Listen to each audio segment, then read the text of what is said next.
Welcome to so many of you. Thanks for joining us ahead of tomorrow's Euro final against Spain. A few points of housekeeping just to begin. There are so many people in the room, so we'd ask that you keep it one per person, one question per person.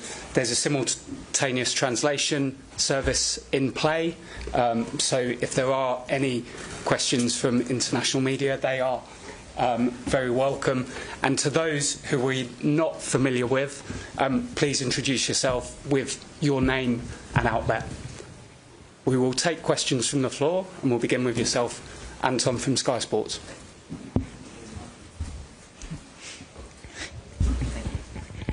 Hello, both. Nice to see you. Sarina, let's start with what we saw at training, and that was Lauren James. Did she get through the session? Is she available? And to you both, I suppose, what kind of impact can she make if she is available?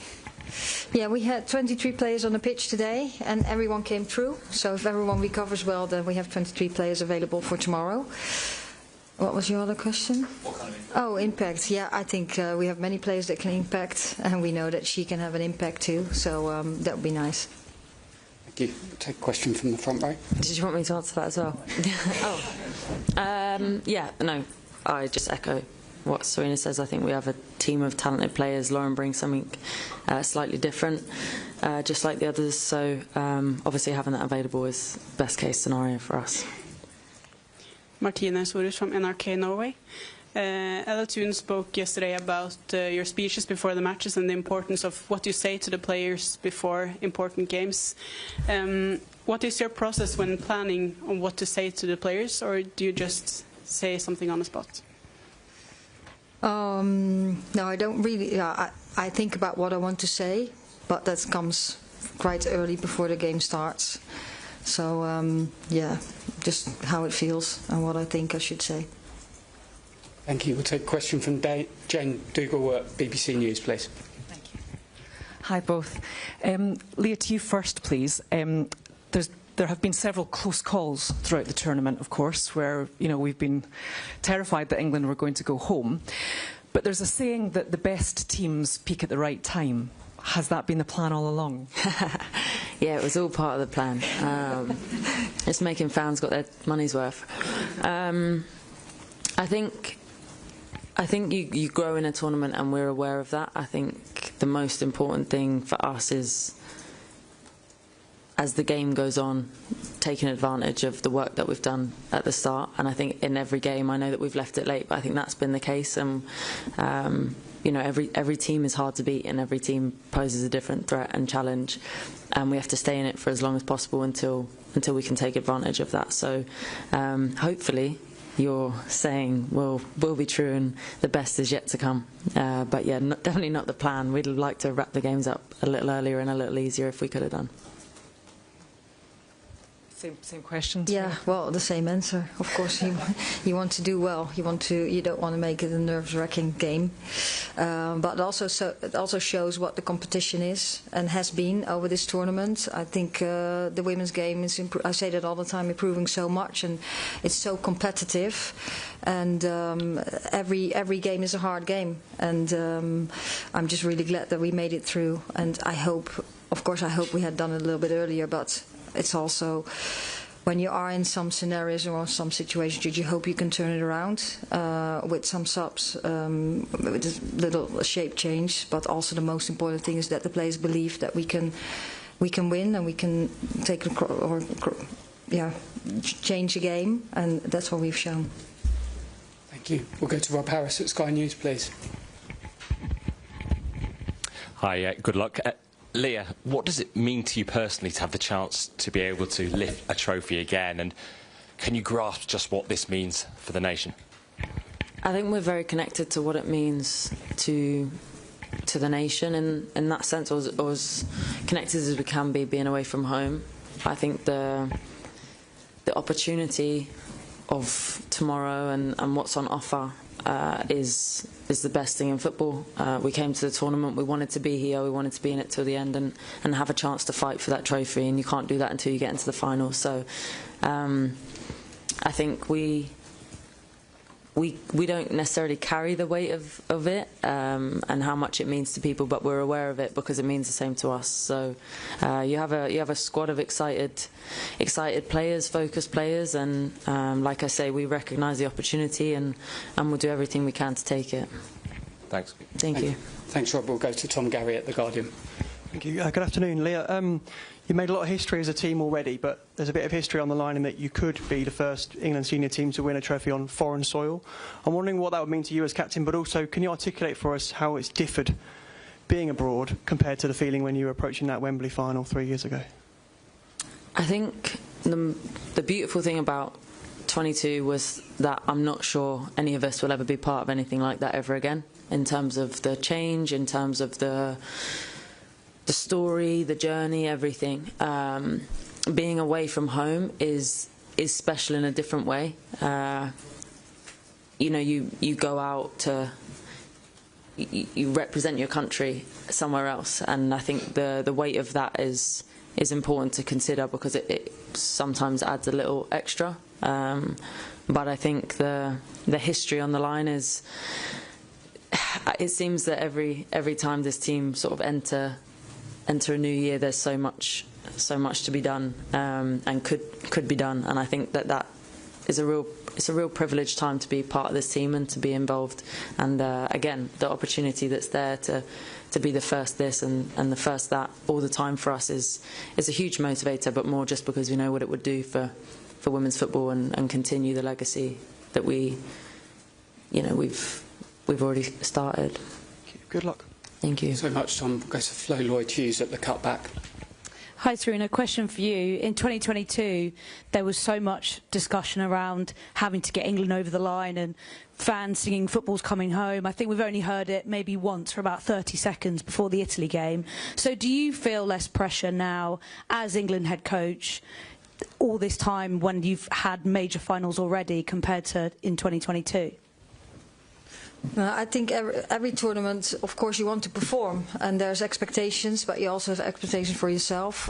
I just know that going into a final is already very, very special, and making the final, there's only 2 teams that can make the final. So if you talk about pressure, that's not really a pressure. It's very special, and when you go to a final, you really want to win it too. So that's how I'm in this. We're happy that we're in the final, and we really want to win it, and we're going to do everything to make that happen. Thank you. Aisha Galasi from Haters. Hi, Leah. Just here. Thank you. Sorry, that's all right. You touched on it there a little bit, that we saw such an incredible legacy back home on the back of the Euro 2022 win. What do you hope the legacy can be on the back of this 2025 tournament, reaching another final and hopefully winning? I think the consistency of the girls, obviously I wasn't involved in 2023, and I think the consistency and the landscape keeps changing, and we're trying to change with it, and I think that's a really hard thing to do, and I think that proves the investment and the quality of the game in England is continuing to rise, and I hope that us staying in, you don't just want to be sort of a flash in the pan and like a memory. And I think that when we spoke before 22, we said it was the start of something, and I think we're still trying to play our role in that as well. So being here and being on this stage we know how powerful that is, and I hope that it just continues, and it continues to grow, and the respect for the women's game, the respect for women and women's sport in general continues to, we can try our best to continue to elevate that. Thank you. Good luck. Thank you. Thank you. Kit Shepherd at The Times. Hi, Leah. First of all, how is your ankle that you hurt in against Sweden, and kind of related to that, as players coming to the end of a long season, how much more pain are you willing to play through when it comes to a game as big as this? I can speak for every single member of the squad when I say we would play, as long as we get the green light, we would play through absolutely anything, and to be involved on this stage. My ankle's great. My mum actually rolled her ankle a couple of days ago, so she's taken all the attention away from me now. But no, I had a scare. Obviously I want to be involved and I want to be available to help the team any way they need me, but yeah, obviously played that game, the semi-final, and ready to go tomorrow. Thanks. Thank you. Thank you, Emma Sanders at BBC. Hi both, good luck for tomorrow. Leah, just a question for you. Obviously Spain are world champions, and given the fact that they haven't lost a game in this tournament, some people have written off England throughout the tournament. I'd imagine some will write you off tomorrow and say that you're underdogs. What would you say to that? I think tomorrow we play a game against the world champions who continue to prove themselves over and over in the way that they play football. They're a fantastic footballing team. They're the best at what they do, and we're very much aware of that. We think that we're pretty good in some areas as well, so we need to be at our best to beat Spain. I think they need to be at their best to beat us too, but I think there's a lot of respect between the two teams, and I'd be hesitant to rule a clear underdog in this scenario, but ultimately, like I said, we go in against the world champions tomorrow. That's not an easy job, and yeah, we'll be as ready as we'll prepare ourselves as best we can for that challenge. Thanks, Emma. We'll go to Kat Lucas at the Eye. Thank you. Hi, Leah. 2 years ago, you watched the World Cup final in the stadium, but on the sidelines. Can you just talk us through the emotion of that, and the night before that game, how you were feeling, and how that compares to now? It was awful. Do you know that? I mean, I think once you're part of a team, being on the outside, and I know how tired you are when you get to that stage, and how much a tournament takes out of you, and to be completely useless, that probably bothered me the most. But to sit with the families, knowing what they go through, and that actually makes me reflect on this tournament, and we haven't been very kind to them at all. But it's yeah, I think that feels like a really long time ago, which is probably a benefit for the whole squad. But yeah, anybody would give anything to be part of their team when they're going through moments like that. So it was tough. The only plus was sitting next to Jill, I suppose, and sharing it with somebody who knew what it felt like. Thank you. And Sarina, same to you. I mean, what does it mean to have Leah fit and available for you as your captain? Yeah, of course. I'm very happy with that. And as I'm very happy that we have 23 players available for tomorrow, and yeah, Leah has a big role in the team, so it's really nice to have her on the pitch. Thank you. Thank you. We'll go to Sophie Downey at Goals on the Ball, right at the back, please. Thank you. Thanks so much. Hey, just a question for you both. Obviously, a weird quirk of this schedule has been that you've faced Spain twice in the last 6 months. So I guess, what was the biggest learnings from those ones? And is it a good thing that you kind of have that experience now? Well, I think, yeah, we've played each other a lot over the last couple of years. Also comes, of course, with the Nations League, how that's set up. I think you always have learnings. They will learn from us, and we will learn from them in the games we've played. And tomorrow is a new situation where we have an opportunity to hopefully take out their strengths a bit and exploit some of the weaknesses we think they have too. Yeah, I think obviously it's hard because you don't want to get too you can't focus on the last game too much, whatever that may be. So we look at Spain this tournament. I'm sure they've looked at us in the same way, and tomorrow's a new game, and I'm sure we'll present new challenges. Thank you. Thank you. We'll go to Charlotte Harper at The Athletic. Can I pass that through? Thank you. Hi Sarina, hi Leah. Question for Leah. Leah, you said Kira Walsh keeps taking the mick out of you because every tournament you go to, you have a new hobby and you don't follow through with it. Yeah. So what's your hobby this tournament, or hobbies?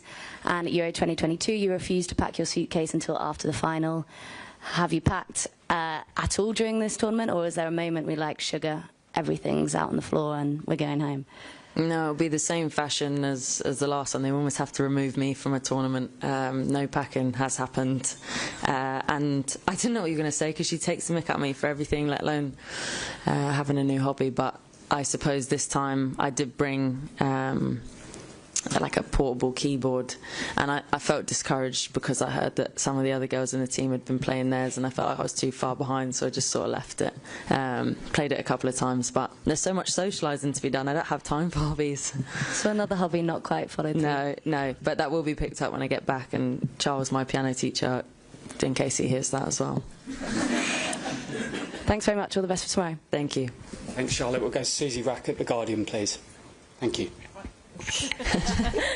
Hey both. Leah, obviously there's been a bit of talk about various records and things. You could potentially lift a second major tournament trophy as England captain, which would be a huge milestone, and also do a club and international double European trophy-wise within the space of 2 months. How much do you reflect on sort of these personal milestones and what it would mean to you?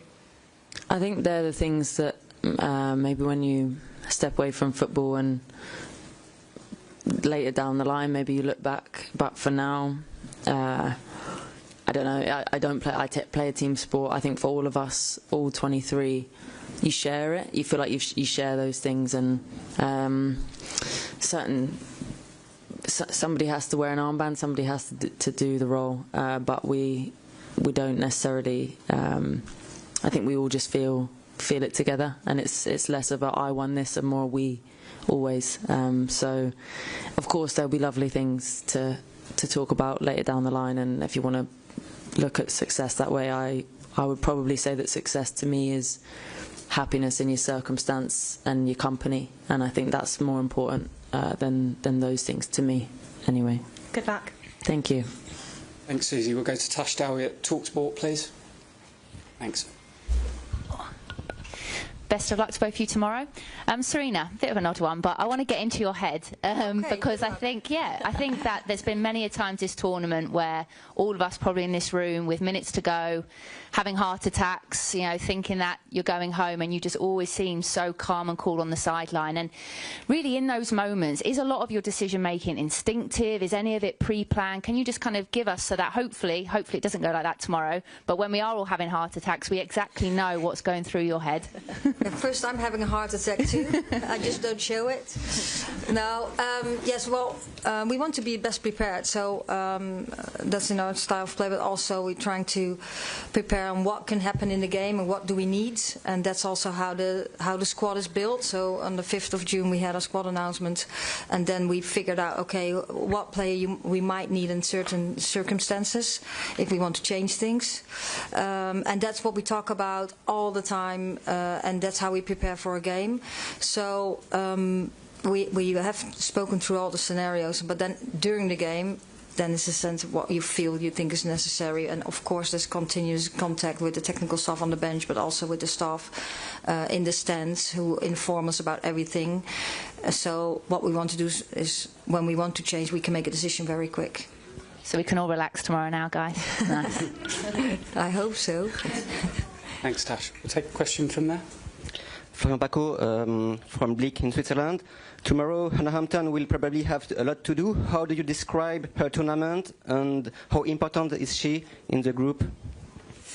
Yeah, well, I hope she will not be too busy tomorrow. But yes, of course, she is in a very good way on her journey. This is her first major tournament that she is a starting goalkeeper, and she's done really well, I think. And I hope she can show that tomorrow too. Thank you. We'll go to Good Morning Britain in the middle of the room. Thanks. Hiya, massive good luck from all of us for you tomorrow. There's been some outcry from a significant number of fans about a good luck message from the royal family that was posted ahead of the finals. It includes a picture of the entire squad, but it's missing Michelle Adjumang. I was curious to see if you both had any comment to the fans that might be upset about it. Yeah, I think that would never ever be intentional. I think the message from the royal family is that they really, really support us, and we really, really appreciate that. And they support every single player and staff member.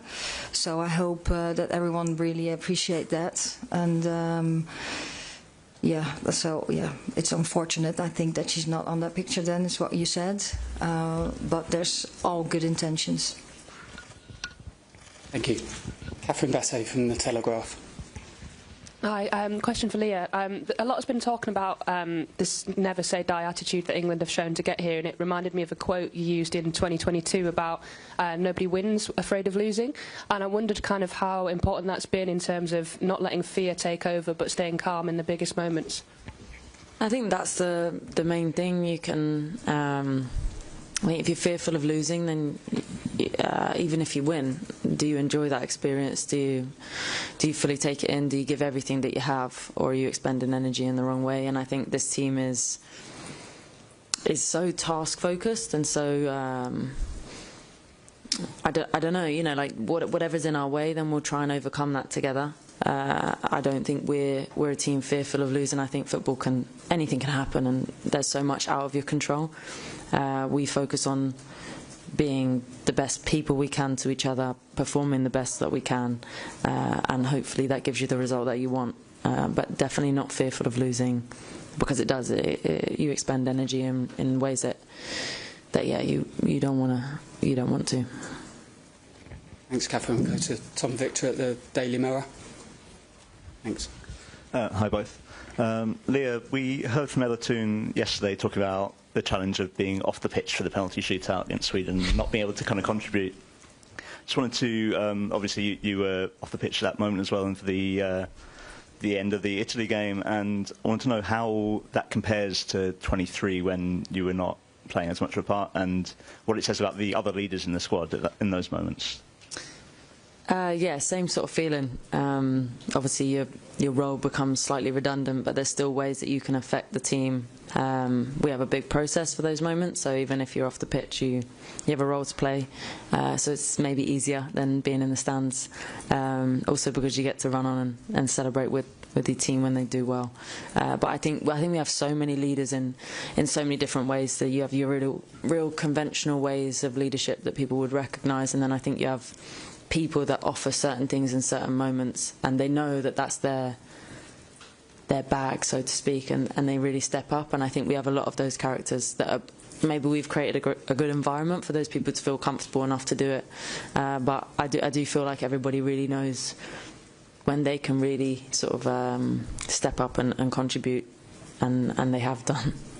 Thanks. Good luck tomorrow. Thank you. Thank you. Thanks, Tom. We'll just take a question. Hello.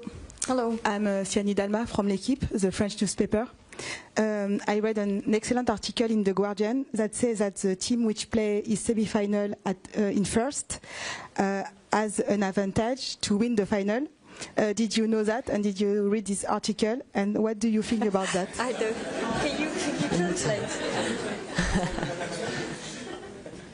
Tom, you go. We got. I don't want anything. Oh. Okay, I think I understand your question.